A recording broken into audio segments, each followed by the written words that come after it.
नमस्कार, आदाब, सत श्री अकाल दोस्तों। मैं Sheikh Saddam Hussain, cameraman Jethalal peace NGO से आज आप लोगों के लिए लाए हैं कुछ लोकल लीडर्स का पैनल, जहाँ पर हम पीस एनजीओ के माध्यम से पूछेंगे सवाल उनकी सोच और विचारधाराओं के बारे में।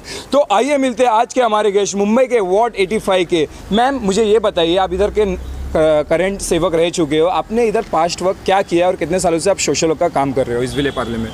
विले पार्ले में पिछले 5 साल से मैं कॉरपोरेटर हूँ, अभी सिटिंग कॉरपोरेटर हूँ। मैंने कॉलेज के ज़माने से ही अखिल भारतीय विद्यार्थी परिषद का काम किया है। उसके बाद भारतीय स्त्री शक्ति का काम करती थी। 2012 में इंडिपेंडेंट कंटेस्ट किया, जीत के आई और अभी भारतीय जनता पार्टी में, उसके बाद इमीडिएटली भारतीय जनता पार्टी में आई थी।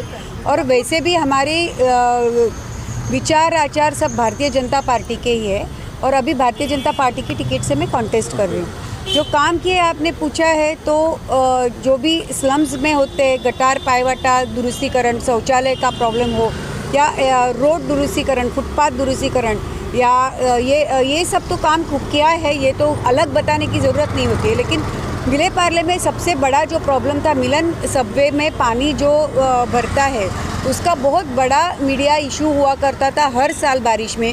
अगर आप देखने को जाए तो पिछले 2 साल में बारिश में एक बूंद भी पानी मिलन सबवे में नहीं हुआ है। इसका कारण है श्रद्धानंद रोड, जो नाला बनने का ज़रूरी था वो बन गया है। अभी श्रद्धानंद रोड नाला बनने के कारण बिल्कुल पानी ठहरता नहीं है, यहाँ पे पूरा पानी निकल जाता है। उसके बाद अगर आप देखा जाए तो मिलन सबवे और नेहरू रोड, इसके बीच में सीवरेज लाइन का जो प्रॉब्लम था वो भी हमने सॉल्व कर दिया है। एक जो पूरा लाइन क्लियर था, जो कनेक्टिविटी नहीं होने के कारण क्लियर था, वहाँ पे हमने Nanda Patkar Nehru road, PM road और श्रद्धानंद रोड की कनेक्टिविटी सीवरेज लाइन की कर दी है। तो इस बारिश में सीवरेज का प्रॉब्लम भी लोगों का सॉल्व हो जाएगा। नेहरू रोड और हनुमान रोड के बीच में जो पानी रहता है, उसके लिए वहाँ पे जो स्टॉर्म वाटर ड्रेन्स है वो छोटे थे, उनको तो वाइडन और डिपिन करके लेने का काम अभी प्रोसेस में है। तो अगर वो हो जाएगा तो वहाँ पे भी पानी जो थोड़ा बहुत भरता है वो भी भरना बंद हो जाएगा। तो ये बड़ी बातें हो गई। उसके अलावा विले पार्ले ये इज़ नोन एज संस्कृति, एक अपने मुंबई की संस्कृति है, पार्ला की अलग पहचान है। वो सोचने जाए तो विले पार्ले का बहुत अलग तरह से हमने काम किया है। सौंदर्यकरण के अलग निधि मैंने जो लेके आई थी पार्ला के लिए, उसमें हमने उत्कर्ष मंडल के इधर बड़ा कॉमन मैन का पुतला लगाया है। और आदरणीय पीएम साहब ने जो योगा 21 जून योगा दिन बोला, तो उसके बाद जो योगा का महत्व सबको समझ में लाया, वो तो सालों से, बरसों से, युगों से योगा का महत्व भारत के लिए रहा है। उसी सोच से हमने 12 स्टैचूज़ योगा के लगवाए हैं। अगर आप मिलन फ्लाईओवर से उतर के आते तो आप देखेंगे कि 12 योगा के स्टैचूज़ लगवाए हैं। उसके अलावा आदरणीय सावरकर जी का एक स्टैचू लगवा के लिया है। वहाँ पे हाईवे पे जो एक बड़ा चौक आता है, वहाँ पे आदरणीय सावरकर जी का नाम रखा गया है। और अगर आप पार्ला में एंटर होते तभी लेफ़्ट में की पूरी जो दीवार देखते हो, वहाँ पे सावरकर जी के जीवन में घटे हुए जो इम्पोर्टेंट प्रसंग है उनका हमने चित्रण करवाया है।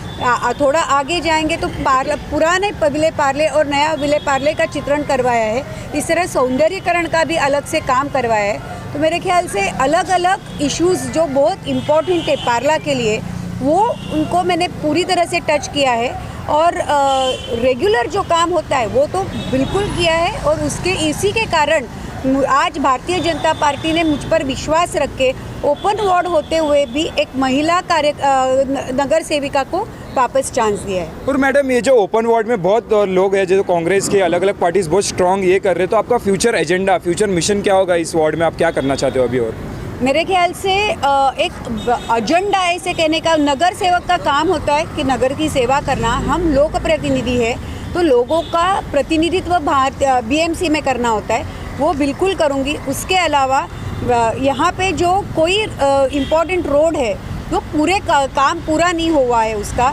श्रद्धानंद रोड का सीसी रोड सीमेंट कॉन्क्रीटीकरण चल रहा है, या संत जनाबाई रोड का सीमेंट कॉन्क्रीटीकरण चल रहा है। लेकिन अनफॉर्चुनेटली अभी तक मार्केट जो मेरे एरिया में नहीं था, जो अभी मेरा प्रभाग बड़ा होकर ऐड हुआ है, तो मेरे ख्याल से आज़ाद रोड और मार्केट का जो रोड है तेजपाल रोड, वहाँ पे मैं अभी ज़्यादा कंसंट्रेट करना चाहूँगी।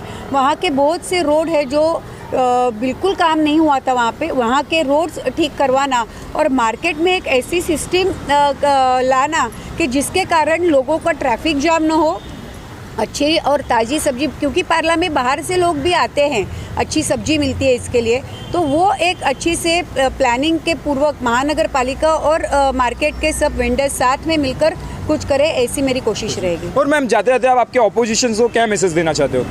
मैसेज क्या देना है, भारतीय जनता पार्टी ये ऐसी पारदर्शक पार्टी है जो काम भी पारदर्शिता से करती है और आगे भी करती रहेगी।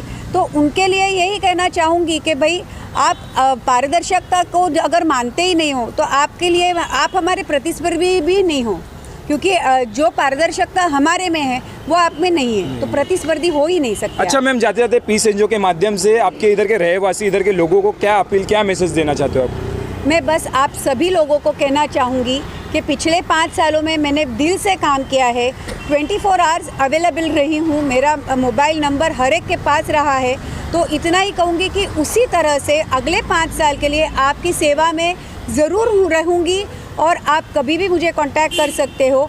तो इतना विश्वास रखिए कि ज्योति अड़वनी अगर पिछले 5 साल में अच्छा काम कर सकती है, तो अभी तो पूरी महानगर पालिका का काम समझ में आने के बाद इससे भी ज़्यादा तरह से आपको अवेलेबल रहूँगी और इससे ज़्यादा तरह से आपका काम करूँगी। ओके मैम, हम पीस एनजीओ के माध्यम से आपकी सोच, आपकी विचारधाराओं को लोगों तक पहुँचाने की कोशिश करेंगे। जय हिंद, जय महाराष्ट्र, धन्यवाद।